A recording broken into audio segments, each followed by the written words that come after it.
শিশুপালের সাযুজ্য মুক্তি লাভ হয়েছিল।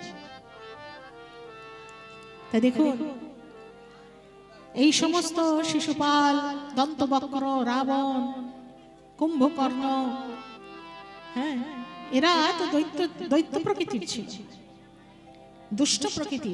তারা ভগবানের নামে চিন্তন করতে করতে ভগবানকে গালি দিত, ভগবানের নামে বিভিন্ন রকমের কটু বাক্য করত, তবুও ভগবান তাকে কৃপা করলেন। কেননা তিনি তারা ভগবানের কথা চিন্তা করতে বলে। তো তাদের যদি ভগবান কৃপা করতে পারেন, আমাদের কৃপা করবেন না? কি করবেন? কিন্তু সেই বিশ্বাস রাখতে হবে। তারা যেমন ভাবে ভগবানকে সবসময় চিন্তন করত, ভগবানের কথা বলতো, ভগবানের কথা স্মরণ করত, আমাদের ততোধিক সেই কথা স্মরণ করতে হবে, ভগবানের কথা মনন করতে হবে, ভগবানের কথা চিন্তন করতে হবে।